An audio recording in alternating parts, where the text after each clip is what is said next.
Welcome all to Eat, Drink, and Explore with Cece. Today we're doing something super simple with spring in the air and summer around the corner. I thought we would do something that is lighter, quicker to prepare, and also to help you put something together really quickly. In this crustless spinach quiche could not be any easier to make. It is so delicious. There's no crust to roll out, so it's ready in a jiffy, and it's perfect for weekend brunches or impromptu get-togethers where you need to whip something up really quickly. If you're putting together a brunch, for example, this is a great dish to have in your lineup as well, because it not only is it delicious, it's easy to make, but for those people who are sensitive to gluten or are just watching their gluten and their carbs, for example, this dish you can whip up really quickly.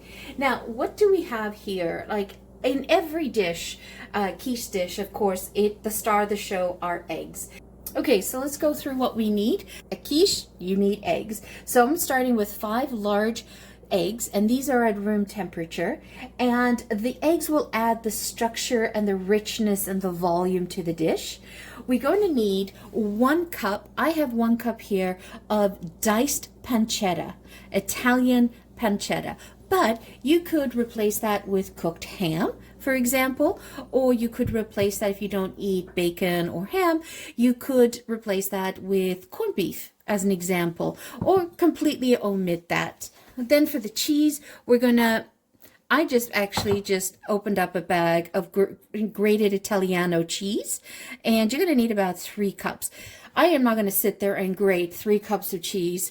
It's so much easier just to quickly buy that. And in terms for the veggie component, right? So on the cheese side, the main source of the dairy in this quiche is the cheese, right? That's why we have like 3 cups. And then I am actually going to add in a cup of, well, I think I have half a cup left of Romano cheese, grated Romano cheese. So I'm going to add that in as well. It's a great dish to use bits and bobs that you still have kicking around in the fridge for this as well. And as I said, like the main source of the dairy in this quiche is cheese. Well, you can choose any type of cheese you like. It's a mixture of Parmesan cheese, mozzarella, provolone, and pizza mozzarella in that. So it's going to add that melty factor to the dish as well. In terms of the vegetables, you could use anything really that you want to put in the dish. I decided that I'm going to use some fresh baby spinach. So I have 8 cups of spinach. If, for example, you don't have fresh spinach, you could replace that with 1 or 2 packages of the frozen spinach. But just make sure that on the frozen spinach, you've got to defrost it and remove all the moisture out of the spinach before using it.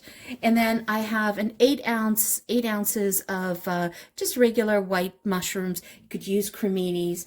I have 1 large bell pepper, so that ends up being about a cup. And I have about 1.5 cups of onions here. That was about a medium to a large onion. And I could put some grated carrots that I had in the fridge. So I just sort of diced them up a little bit. So that's just going to add some structure and color to the dish. And I'm not going to cook those a lot. I basically want that crunch in them. And then in terms of the seasonings, so salt and pepper, of course. So what I have here is I have a 1/4 teaspoon of nutmeg, a 1/2 teaspoon of sweet paprika.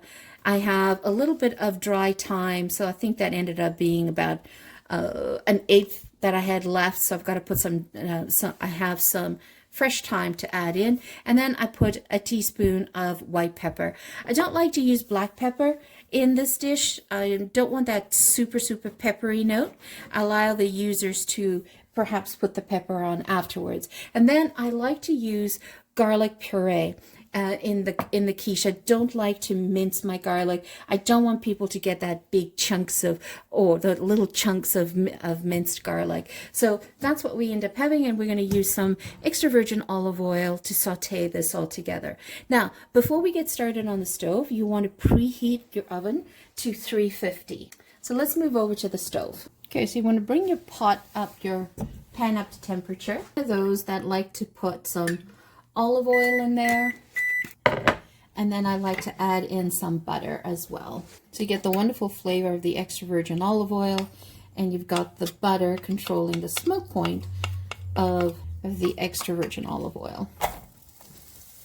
So the idea here with the onions is you don't want to caramelize them really dark. You kind of want to get them lightly tanned. I do like to do a pinch of sea salt to help that along, to help the onions start to sweat off faster. I really do love making this crustless quiche and having it ready to go as a meal prep option as well. It's perfect for hot weather, lunches, or even breakfasts.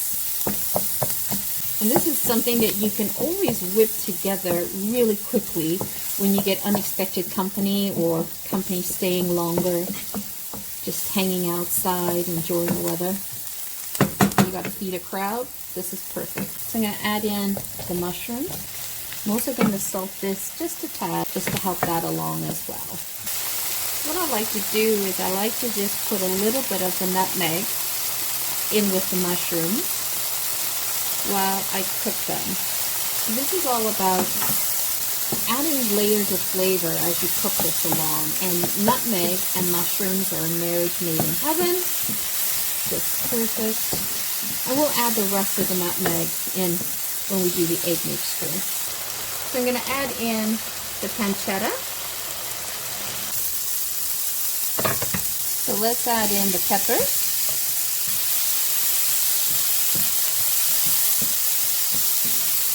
Let's add in the spinach, wilt down the spinach. And what we want to do is we want to wilt this down and cook off all the liquid. A teaspoon of garlic. Now you can use as much garlic or as little garlic as you want. That's really your personal preference, how garlicky you want it. But I find that the garlic just adds some nice flavor profile to this dish. And then at the very end, I pop in the carrots. And what I'm really just doing is heating through the carrots. So you can see it's a great vegetarian dish if you just omit the pancetta. Actually, I like to eat this morning, noon, and night. I love this dish so much. All right, I'm going to turn off the stove, and let's move over and get the egg mixture going, and we'll take this off the stove as well. So I'm just going to take some of the fresh thyme and just strip some leaves into the dish. So let's get cracking. So what we're going to do is we're going to crack the eggs and get that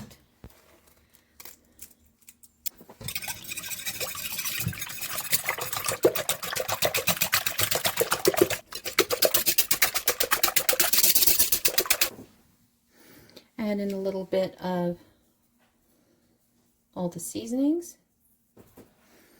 And then we're going to pop in the cheese, mix that all in together. Now you're going to have to look at your mixture. How much mixture you have? Do you need to add perhaps another egg? But I start with 5 and then I judge it. And I add in a little bit more of the seasoning. I'm going to take the leaves off the thyme, and then just spoon in your mixture a little bit at a time, because remember this mixture is hot, so we want to put a little bit and then temper the eggs. I'm going to put in the remaining half a cup of Pecorino Romano that I had.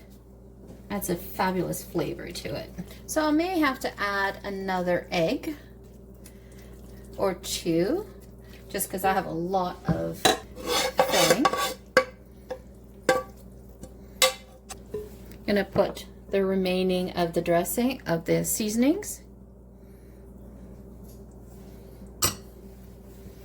Mix that around. And if you want to spice it up, you could put some of this in, the crushed red pepper. But I find with quiche, you want the soft, delicate flavors. And if they want to add it in themselves, let them add it in themselves later. You might be just okay. Might not need another egg. I decided that I am actually going to make it in a springform pan. I like to prepare my pan. Even though this is a non-stick one, I don't want to risk it. So, extra virgin olive oil. Then I get right in there. Just make sure everything's coated nicely. To prevent any spillage in the oven, I always like to put it on a tray. Yeah, I definitely do not need another egg. Then I just sort of slide it in. So I love using a springform pan because it bakes perfectly in the oven, but when I go to present it, put it on the table, it has a perfect presentation. And then just bang it. And then what I like to do is I do like to dress it with some more cheese on top. Creates a nice presentation layer. All right, so we want to put that in the oven for 40 to 45 minutes. Bake it, and I put it in on the middle rack or the lower rack. I don't put it close to the top of the oven. So let's put that into the stove, and I'll see 40-45 minutes. So I let this cool down for about 15 minutes, but it's still pretty warm.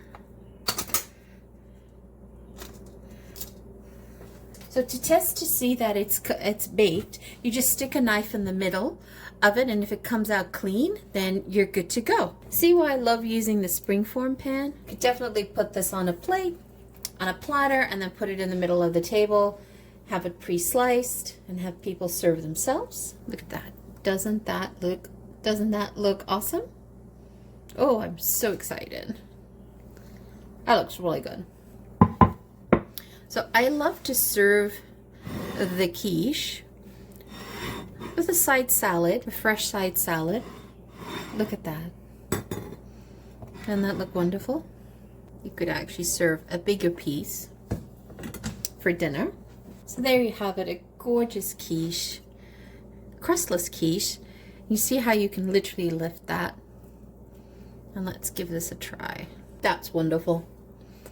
It's a burst of freshness in your mouth, and you definitely taste the vegetables in that, and then you have a little bit of the saltiness from the pancetta. So really excellent. Open this up a little bit further. See? You see the carrots and the spinach. That is so good. So there you guys have it, a beautiful crustless spinach quiche, and it is something that is light and airy to eat, and it's packed with veggies. And this is something that you can make ahead for a brunch, or you can make this as part of your meal prep for the week and have this as available for breakfast in the mornings. So you can literally cut a slice, and as you can see, it's very, very portable, so you can sort of eat with your hands as you go out the door. It is really tasty. So once again, thank you so much for joining me. Always greatly appreciated. And if you have not yet seen, I've added a couple of videos to our roster, and they're really exciting to watch. They're older movies, but they have The Farmer's Daughter won an Academy Award, and you got The Facts of Life with Bob Hope and Lucille Ball. That also won a Golden Globe Award. But definitely take a look at those two movies. They're iconic for their time period. Thank you so much for joining me today. If you're new to the channel, welcome. If you're a returning champion, thank you so much for your love. Always greatly appreciated from the bottom of my heart. If you've not yet hit the like button or subscribed, please hit that now. Help us grow our channel. We're really looking for everyone to support us. Once again, thank you so much for joining me. Have a fabulous day. Don't forget to hit subscribe.